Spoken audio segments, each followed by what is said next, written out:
Ayong gabi alang sa ato ang tanan mga kaigsuonan. Welcome sa ato ang daily dose of God's Word. Another night nga kita mag-uban alang sa pagtuon sa pulong sa atong buhi nga Dios. So mga igsuon, ato kaning sugdan pinaagi sa usa ka awit. Ang kalag ko may kahayag na, o kalipay nga bugos. Ang kangit-ngit akong likayan, suga ko si Jesus. May kahayag nga bulahan, o kalipay nga hilabihan. Naong ni Jesus ang nagsidlang, ang kalag ko hayag na. Ang kalag ko nagawit na, ug nagdaya hari ko. Nanimati si Jesus karon sa alawiton ko. Magahayag nga bulahan, o kalipay nga hilabihan. Naong ni Jesus ang nagsidlak, ang kalag ko hayag na. Ang kalag ko may kalipay na, may pagtugog maman. Ang mahal nga panalangin niya, kanako gihatag. May kahayag nga bulahan, o kalipay nga hilabihan. Naong ni Jesus ang nagsidlak, ang kalag ko hayag na. Amen. Maayong gabi again sa atong tanan mga kaigsuonan. And please open your Bibles with me sa Book of Ecclesiastes mga kaigsuonan. Itong basahon ang first 4 verses only. Ecclesiastes chapter 7 verse 1 paingon sa verse 4. Pulong sa Ginoo nagaingon, a good name is better than precious ointment, and the day of death than the day of one's birth. It is better to go to the house of mourning than to go to the house of feasting, for that is the end of all men, and the living will lay it to his heart. Sorrow is better than laughter, for by the sadness of the countenance the heart is made better. The heart of the wise is in the house of mourning, but the heart of fools is in the house of mirth. Makampo ta. Apahan nga langit nun. Salamat Lord sa imong gihatag nga kaayo sa among mga kinabuhi. Thank you Ginoo for allowing us to have our Bible study again tonight. Tagai kami amahan og panalangin. Tagai kami amahan og kadaugan. Allow us Lord to see wonderful things from your word tonight. Salamat Ginoo because you would give wisdom labi na gayud sa imong ubos nga alagad. Open our hearts that we will see wonderful things again sa imong pulong. In Jesus' precious name, gipangayo namong tanan. Amen and amen. Amen. Again, maayong gabi sa ato ang tanan mga kaigsuonan. Ang uluhan sa mensahe nga atong paglantawon karon mga kaigsuonan is living well. Okay? Living well. Now, there are only 4 verses ang ato ang paglantawon karon mga kaigsuonan, but it has a great reality sa ato ang mga kinabuhi. Realidad kayo. Because it's talking about death. Kinsaban karon ang tao nga gusto hisgutan ang adlaw sa iyang kamatayon. Ato makita mga kaigsunan sa tuwang text in the last part of the verse 1, ingon pa niya nga mas maayo pa kuno ang adlaw sa kamatayon kaysa adlaw sa iyang pagkatao. You see, so a very very striking proverb from the preacher or King Solomon mga kaigsunan. Nga in the observation of King Solomon sa iyang kinabuhi mga kaigsunan, mas maayo pa kuno ang adlaw sa kamatayon kaysa adlaw sa pagkatao. And the perspective of Solomon here, wala pa sila'y clear idea of life after death. Wala pa clear idea of life after death si Solomon at this time mga kaigsunan. In our case, sa itong panahon karon, it is very clear for a Christian sa itong panahon, BC, in the New Testament, because we have a very very clear idea of life after death. See, it is clearly taught in the New Testament. So, makaingon gid ta nga tinuod gid kay na maayo kaayo ang adlaw sa kamatayon. Why? Because the day of our death there is kalibutan. It means that we will be with our Lord Jesus Christ forever. We will be in the perfect place. Nagiandam sa atong Ginoo alang kanato mga kaigsuonan. But in the time of Solomon, they do not have clear idea kung unsa ang kinabuhi human sa kamatayon mga kaigsunan. Kung tanawon nimo ang writing ni Solomon in the book of Ecclesiastes, para niya ang kamatayon is the end. You see, wala nay kaalam dito sa lubnganan. Wala nay natanan-tanan. It is the end. And ato makitaan mga kaigsunan nga makitaan nimo na himong meaningless ang kinabuhi para sa iyaha. Pero ato makita mga kaigsunan for us Christians, it's very very meaningful. Why? Especially if you have found your purpose sa imong kinabuhi. One of the tragedy sa usa ka tawo nga hapit na mo abot ang kamatayon sa iyang kinabuhi is because he wanted to be someone he is not. And that's a big problem mga kaigsunan. Daghan kag mga pagmahay ba? Magmahay nga kung gibuhat lang nako to sa una, inani unta ko karon. Kung ako lang tong gitarong sa una, dili unta ni mahitabo karon. So daghang mga pagmahay mga kaigsunan, especially to those people nga ilang ginahon na hapit na sila mamatay. And they are already in the very old age, nanay mga pagmahay, nanay mga butang nga imong hunahon nga dapat imutong gibuhat. Dapat katong nga opportunity unta imutong gisulti. Dapat wala unta to nimo gipasagdan ang usa ka minahal sa kinabuhi. Dapat imong gipabati sa ilaha sa una ang imong gustong ipabati sa ilaha. But too late na. You see? So there are a lot of things nga mahayan sa mga katawhan, mga kaigsunan. O kana nga mga butang, ila lang ma-realize when death is imminent. Pero sa diha nga ang bata no, bagong nataw, ato makitaan nga the parent will think that it's a perfect life, care gid nimo, di gid nimo hunahon nga kanang maong bataan matiguang mamatay. You will enjoy every moment of that birth, and imo ang ginahuna is katulang kaayuhan ng tanan. Wala nimo kaayo na hunahunan ang realidad sa kinabuhi mga kaigsunan, that one day that child will either become evil or either become a good person. On ato makitaan mga kaigsuonan nga one day that child will either become a healthy man or a sickly man. We don't know. But mga kaigsuonan, in the time nga hapit na ang kamatayon, matigulang na ka, taas na imong edad, daghan na kag mga pagmahay, daghan na kag mga ginahuna-huna nga bitaw no, dapat ako tong gibuhat. And you will have wisdom. And katulad ng mga batan-on nga nakaduol sa imong tambagan. Why? Because you don't want them to commit the same mistake you have.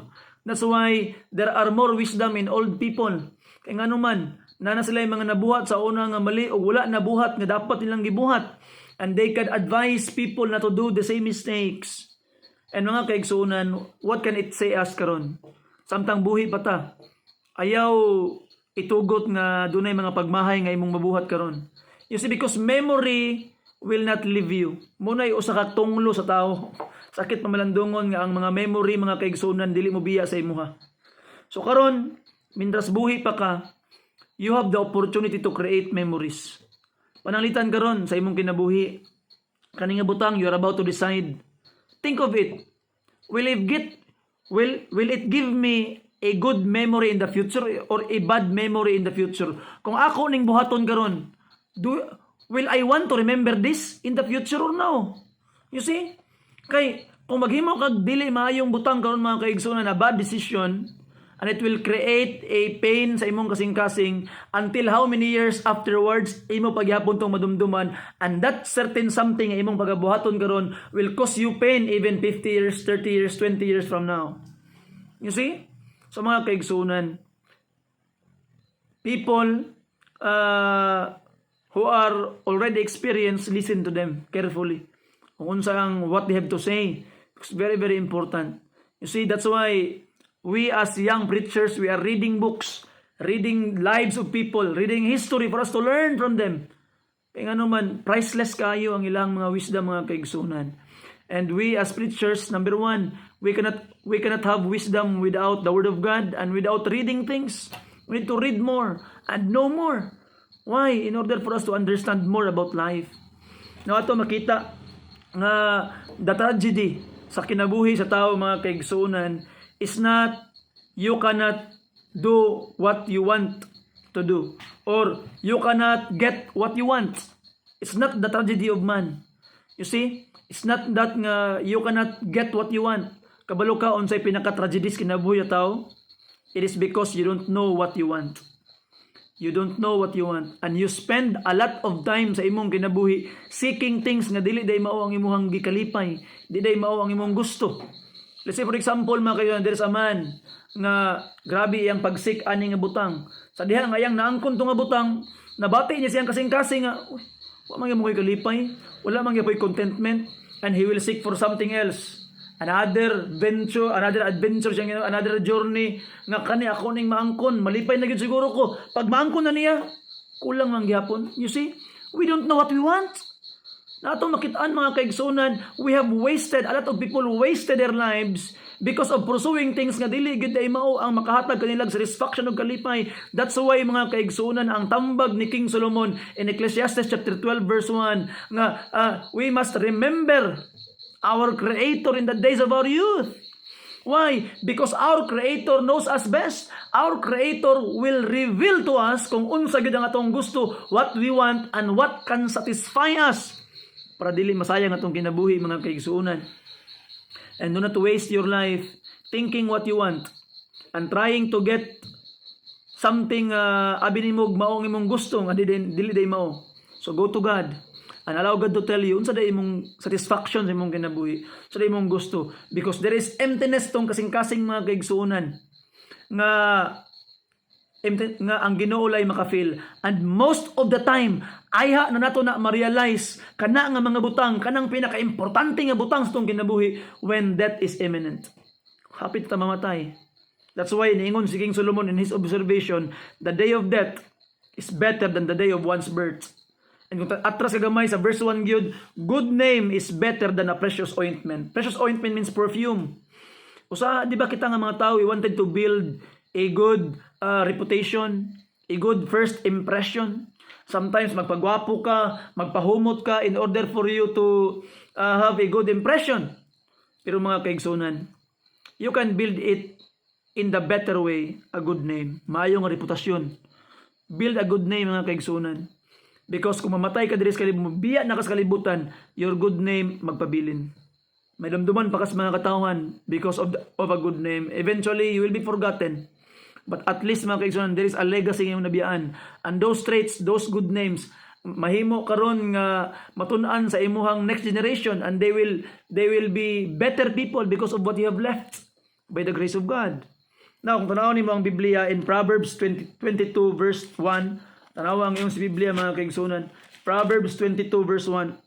The Bible says, a good name is rather to be chosen than great riches, and loving favor rather than the silver and gold. So ato makitaan, mga kaigsunan, a good name is rather to be desired, to be acquired, than great riches.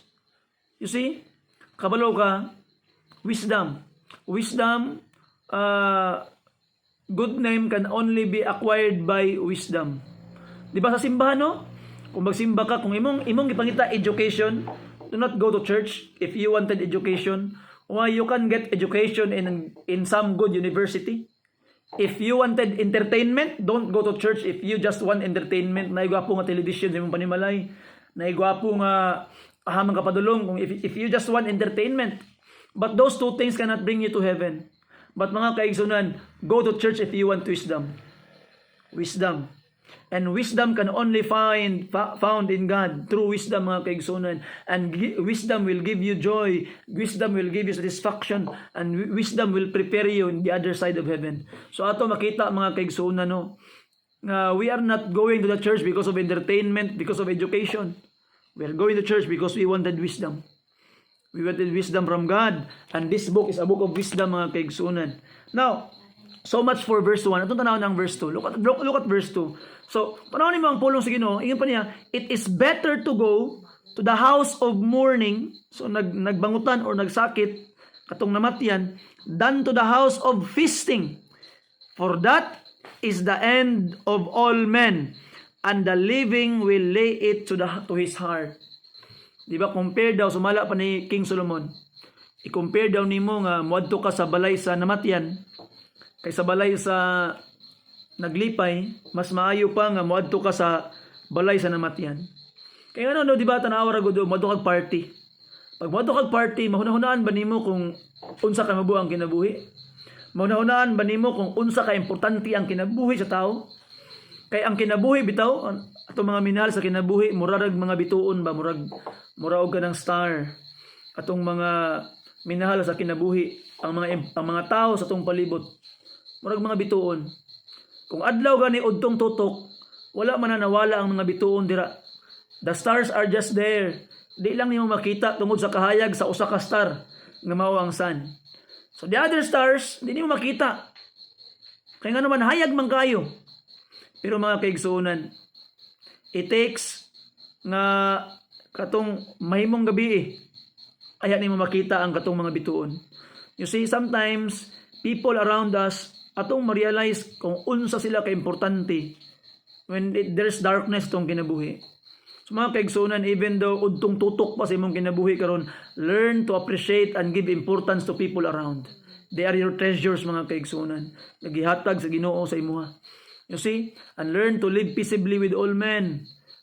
Kay nga naman, kabalo ka no, o dako kay kawat sa imong kinabuhi, kung dili ka makabalo magpasaylo, di ka kabalo mohigugma sa imong isig kaingon. Very, very grievous problem. Wa kay kalipay niya na. Now, ato makita, mga kaigsunan, that's why it's better to go to the house of mourning. E nga naman, you could realize kung unsa ka mabuang ginabuhi sa tao. You could realize that there are people who would say nga, gihigugma nila ang usa ka tao sa diha nga patay na. They would, sakit pamalandungon, no? Sakit kay pamalandungon, nga naman. There are times, makita nimo ang mga tao. Pagbuhi pa, di gid taon makahatag og bisag unsang gamay sa ilahang mga minahal sa kinabuhi. Di gid taon makabisita sa ilang mga minahal sa kinabuhi sa buhi pa. Pero kung patay na, ay mogastog tag 100,000 nga lungon. Ay mogasto og pila nga mga bulak, mogasto og tagpila tag 50,000 nga mga lubnganan. Why is that? People walay problema kung mogastos patay. Pero sa buhi, dili gitawag nga mahadlok mo gasto. Usahay mo anak pang tao nga di sa ta magpa-hospital kay gasto kayo. Pero pag patay na, ay hala, wadwad ang kwarta kung patay na. Why is that? It's a big problem sa itong kinabuhi, mga kaigsunan. We don't appreciate life. So ato makita dapat sa itong mga kinabuhi, we need to realize kung unsa gyud ka importante ang kinabuhi sa tao, and we need to realize kung unsa gyud ka unsa na to pagtrato ang mga tao sa itong palibot. And try to observe when you are in the house sa namatay. Observe the people, the attitude of people. Observe them. And try to put your feet in their shoes. Unsa ka kung bation kung ako na? What would I feel? What would I do? You see? Karon pa ba na ako isulti ka na nga mga butang kung patay na akong minahal sa kinabuhi? No, of course not. Karon pa ba ako magseryoso sa akong kinabuhi? No. So mga kaigsunan, karon pa lang daan, we must be wise. Okay? Be wise And live rightly karon pa lang daan mga kaigsuonan. Ayaw na hulata nga mahimong ulahi pa ang tanan. You see? Kay yung panig Solomon, the living will lay to his heart. Yang hunahon pagtarong. Now, in Psalm chapter 90 verse 12, kung tanawon nimo ang pulong sa Ginoo, I am always using this verse. And I know it's familiar sa inyo ha. Verse 12, so teach us to number our days that we may apply our hearts unto wisdom. So teach us to number our days. Now, kung tanawon nimo ang context sa chapter 90 mga kaigsunan, i-compare daw nimo imong kinabuhi sa usa ka adlaw. How to number your days? Compare your life to a day. Now, usa ka adlaw pananglitan. Di ba? Kung tanawon nimo ang Psalm chapter 90, atong balikon gani para to ang mas masabtan. This text I am always telling it sa mga kung naay mga funeral service for people to really understand kung unsang nature sa kinabuhi. Kung tanawon nimo ang giingon sa Biblia sa verse 10 sa chapter 90 Psalms verse 10, the days of our years are 30 years and 10. And if by reason of strength they be 80, yet is their strength labor and sorrow, for it is soon cut off and we fly away. So, ito kung kinabuhi, si tinta, by reason of strength, mabot og 80. So, average lifespan in our time today, 70 to 80. Panalitan 70. Now, kung ang pagkatao i-compare number ni mimong adlaw, i-number ni mimong kinabuhi, compare nimo sa usa ka adlaw, 6 to 6, alas 6 sa buntag na tao, alas 6 sa hapon masalop imong adlaw. Now, di ba mamuna itong mga ting trabaho, ting lihok. Pananglitan mo, imong edad karon na naka sa mga 30 anyos, 30 years old, imong kinabuhi na sa mga alas 9 sa buntag. Tanawa, alas 9, alas 10 sa buntag. So, dapat naka kung imong kinabuhi, alas 9, alas 10 sa buntag, na naka sa mga late 20s, 30 hon naka, hay, pagsugod nagtrabaho kay basinyag, tapulan nakatibok adlaw nimo. Sugod naglihok. Sugod nagpangita kung unsa ang imuhang pangandam sa imong kaugmaon. You see? Now, kung niabot mo datog mga 50, 50 years old, kay nana ka sa mga 40, udtong tutok na na, 40 ka na, udtong tutok na na, 50 na sa mga launa.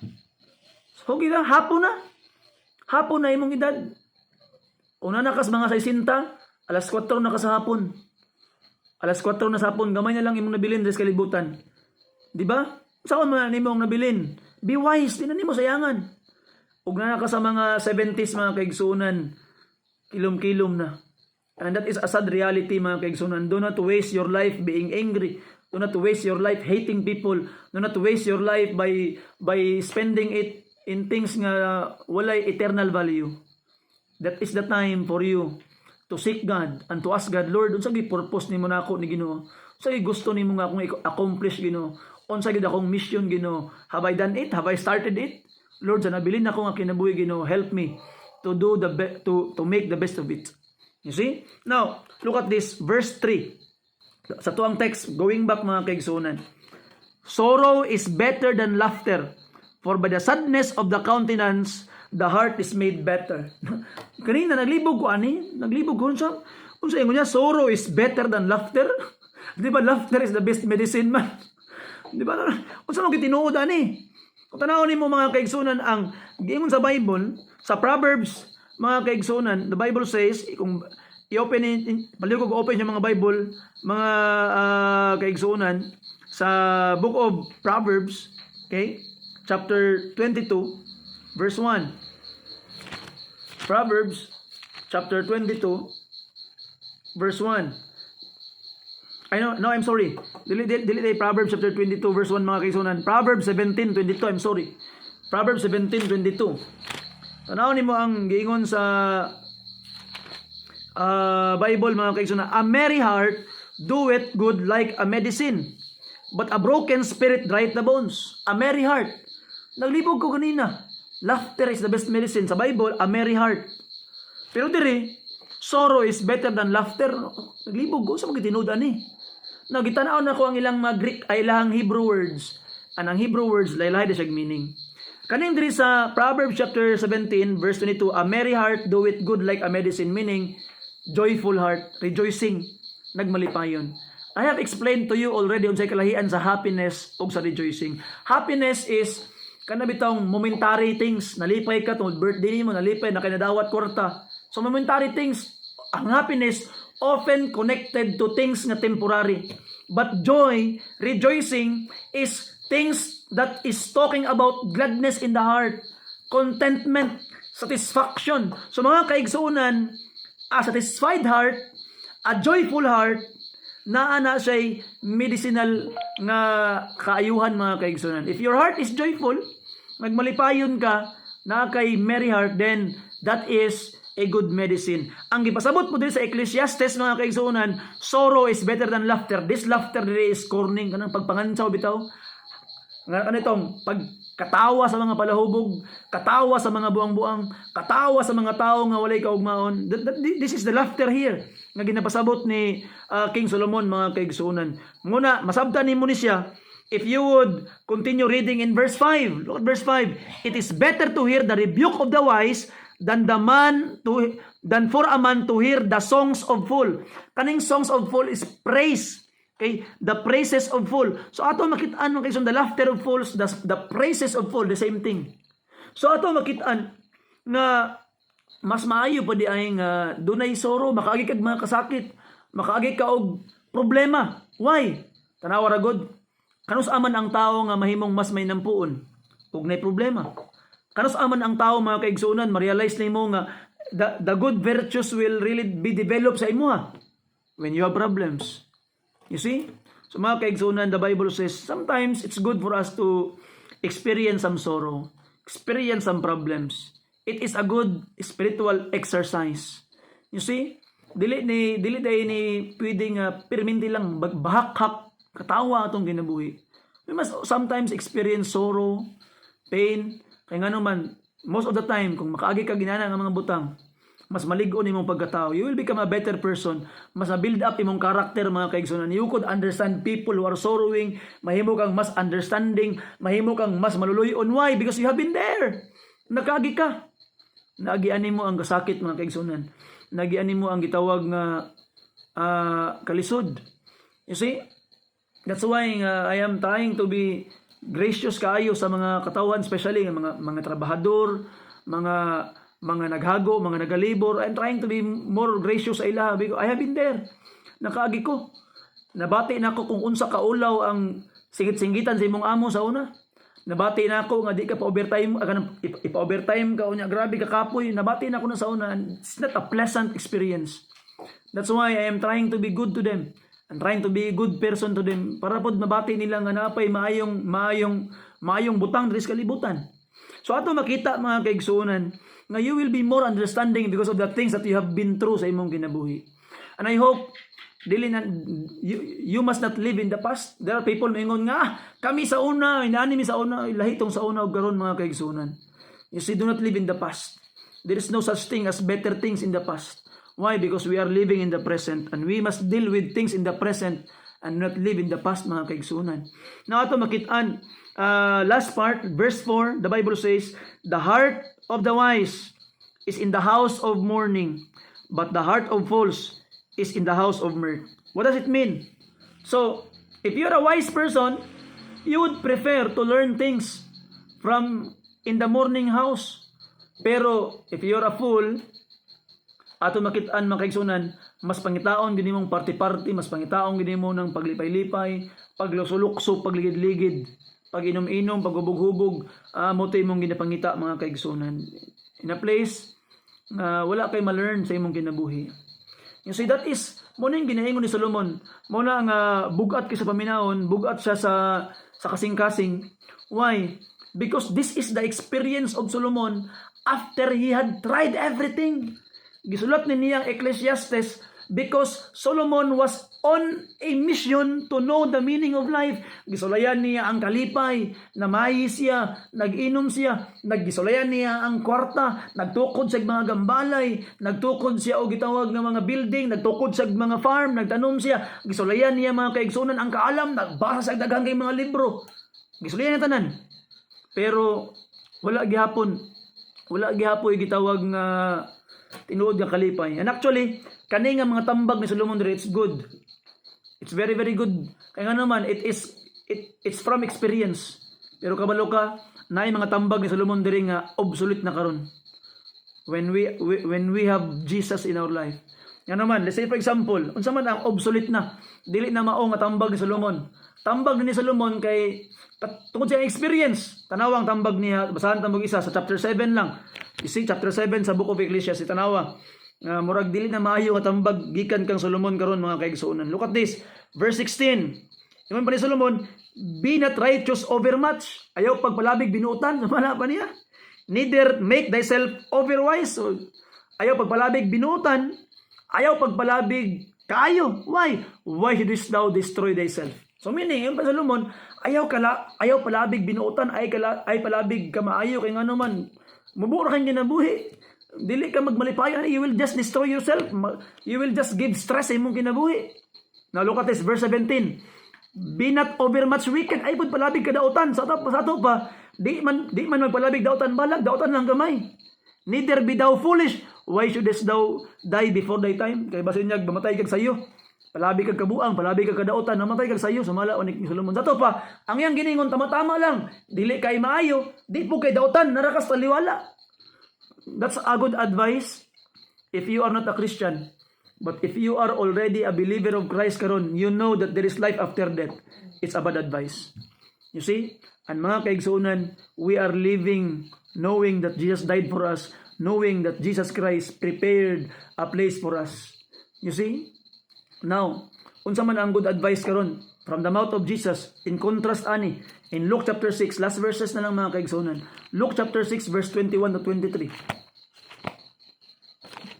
Unsa man ang gingon ni sa pulong sa Ginoo, part of the beatitude. Bible says, you're there, please say amen. Verse 2, blessed are ye when men shall hate you, and when they shall separate you from their company, and shall reproach you, and cast your name as evil, for the Son of Man's sake. Rejoice ye in that day, and leap for joy, for behold, your reward is great in heaven, for in the like manner did the fathers unto the prophets. Now, nainindot nga ginaingon si Jesus Christ diri mga kaigsunan. Because in King Solomon, ang yang mga advice is nakasentro lang living for yourself. You see, you must have a good name, you must be wise, you must do all things you want, you must be contented sa imong ipangbuhat. You see, so nakasentro si Solomon sa iyang kaugalingon, how to make the best of your life. But Jesus Christ is telling you, you can suffer for the sake of Jesus, meaning make God the center of your life. Make Jesus the center of your life mga kaigsunan, and Jesus will teach you how to live a satisfied life. You see? So mga kaigsunan, si King Solomon kaniadto, wala siya gwapo kay nga concept sa kamatayon. Para niya ang kamatayon ending. Pero kita mga kaigsunan, ang kamatayon sinugdanan pa lang sa tinuod nga kinabuhi uban ni Kristo Jesus. You see? And I hope by the grace of God, you start living that life karon nga buhi pa ka. And that will be a gateway to meeting your Savior. So mga kaigsunan, by the grace of God, let's apply this wisdom. You see? Sometimes no, ang kabalo ka, ang kaning gitawag nga kaalam sa Biblia, murag gyapon ning pagkaon ba? Diba? Sikag kaog karne, prutas, vegetable. Okay na siya magkaon kag gitawag nga mga healthy nga pagkaon. Sikag kaon, masubraan po kag kaon na di pud siya maayo, di ba? Unsa may pares nimo sa daghan nimong gikaon nga healthy? Exercise, tama? So ina na yun sa Biblia. Dagdag na bawaan sa Biblia, na-memorize na imong mga bersikulo. Bright na kay ka sa Bible. Mahimo kang may patas una, mahimo kang hambugiro ana. Unsa man ang kulang? Exercise ni imong nabawaan. You see? So mga kaigsunan, what we have learned from the Bible, try to exercise it. Para mahimo kang balance. And you would experience this joy nga ginaingon sa pulong sa Ginoo. And I hope by the grace of God, kung di pa ka-save karon, those things are meaningless sa imo. And it will give a meaning sa imo karon if you are saved. So para maluwas ka, repent of your sins. Believe on the Lord Jesus Christ. Put your faith in Him. Why? He died for your sins. Buried and rose again to justify you. ay napaglangan, ibutang imong pagsalig ug pagtuo kaniya, and He will save you today. Usa ka awit alang kanimo.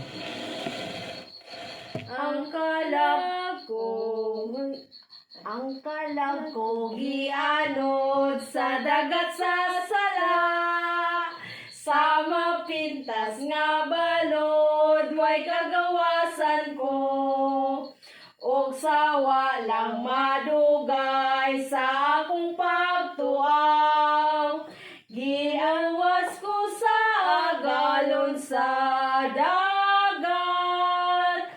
Gugma sa Diyos, gugma sa Diyos, kanang ko nagluwas ang gugma niya.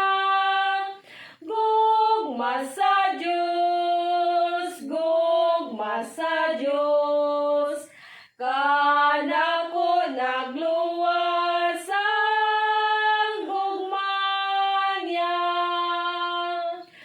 Kang Jesus gitugyan na king kasing-kasing ko, og sa iyang gugma lang magkinabuhi ko. Ang tanan kong katakos ihalad kang Jesus, kay matuod siyang gugma ug may gahom. Gugma sa Diyos, gugma sa Diyos, kanang ko nagluwas ang gugma niya. Gugma sa Diyos, gugma sa Diyos, kanang ko nagluwas ang gugma niya. O kalang nga gianod tutuki si Jesus, iya nga sa kwaton ka sa laod sa sala. Siya nga galon sa balod, ginatuman siya. Kang Jesus dangop lang og maluwas ka. Gugma sa Diyos, gugma sa Diyos, kanang ko nagluwas ang gugma niya. Gugma sa Diyos, gugma sa Diyos, kanang ko nagluwas ang gugma niya. Amen. Thank you for that wonderful song. Let us close our Bible study pinagi sa pagampo. Ama nga langit nun, dalaygon ka sa walay katapusan. Salamat Lord sa mga pagpahinumdom nga imong gihatag kanamo karon Ginoong Dios. Thank you Lord sa imong grasya, sa imong panalangin Ginoong Dios. Thank you Lord sa kinabuhi ni King Solomon amahan. He had spent his time, his whole life looking for meaning, Lord. And we don't have the luxury of time to do it again. So Ginoong Dios, tabangi mi amahan. Kung asa natapos si Solomon, help us to start there. For us to not need to start all over again where King Solomon have started. Because if we will start where he had started, we will waste a lot of time looking for meaning. But if we will start where he ended, seeking you, and seeking to obey your words, Lord, we will find meaning, Lord. And that meaning we find because our lives must be dedicated to Jesus for us to be truly happy and truly find meaning, Ginoo. Salamat, Lord, kay imuhang gitugot nga among mailaila. Ikaw, mailaila na mo sa Ginoong Hesus, who would give us meaning, who would give us joy, happiness, Lord, as we continue to follow you, your examples, and serve you. Salamat sa imong kaayo, Amahan. Thank you for these people who are with us tonight, seeking wisdom, Lord. They could have choose to do some other things, but they have chosen to listen to you, Ginoo, because they seek wisdom. So, Lord, please grant them wisdom na lang ikinahanglan. And Lord, answer our prayers, our desires. Salamat sa imong mga kaayo, salamat sa imong gugmamahan. Thank you for the way you answer our prayers. In Jesus' precious name, gipangayo namang tanan. Amen. Amen. Salamat Amen. ug maayong gabi sa aton tanan. Salamat sa gabi.